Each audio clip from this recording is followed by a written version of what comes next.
Akwụkwọ ọnụọgụgụ isi nke 25. Izrel wee biri na Shitim.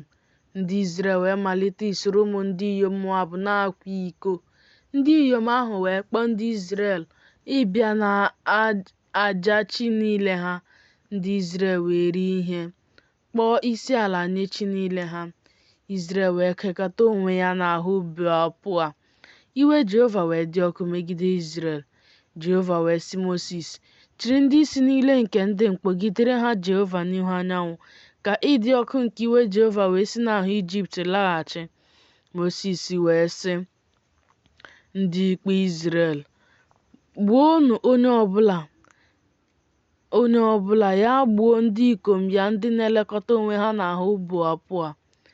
Ma lee, otu nwoke n'ime ụmụ Izrel bịara weta nso ụmụnne ya, otu nwaanyị Midia, n'anya Mosis na n'anya nzukọ niile nke ụmụ Izrel, mgbe ha onwe ha na-akwa akwa n'ọnụ ụzọ ụlọ ikwu nzute. Finehas nwa nwoke Elieza, nwa Erọn, bụ onye nchụaja wee hụ ya.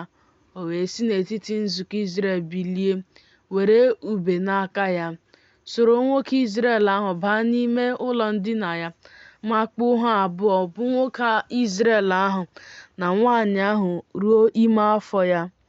E wee gbochie ihe otiti ahụ n'ahụ ụmụ Izrel. Ma ndị nwụrụ n'ihe otiti ahụ dị 300. Jehova wee gwa Mosis okwu sị, Finehas nwa Elieza nwa Erọn bụ onye nchụaja emewo ka ọnụma m si n'ahụ ụmụ Izrel laghachi, n'ihi were ekworo kwoo ekworo n'etiti ha, wee ghara ime ka ụmụ Izrel gwụsịa n'ekworo m. N'ihi ya sị ya, lee, ana m enye ya ọgbụgba ndụ m nke udo. Ọ ga-abụrụ ya, bụrụkwa mkpụrụ ya ga-anọchi ya ọgbụgba ndụ ọrụ nchụaja ebighị ebi, n'ihi na o kwuru ekworo banyere Chineke ya, kpuchikwara ụmụ Izrel mmehie ha.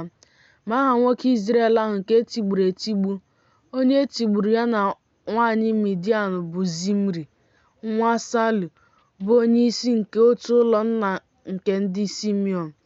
Aha nwaanyị Midian ahụ nke e tigburu etigbu bụ Kozbi nwa Zua, onyeisi mba nke otu ụlọ nna na Midian ka ọ bụ. Jehova wee gwa Mosis okwu sị, kpagbuo ndị Midian, tigbukwaa ha, n'ihi na ha na-akpagbu unu n'aghụghọ niile ha, nke ha ji ghọgbuo unu n'okwu Peoa na n'okwu Kozbi, bụ nwaanyị onyeisi Midian, nwanne ha nwaanyị nke e tigburu n'ụbọchị ihe otiti ahụ n'okwu Peoa.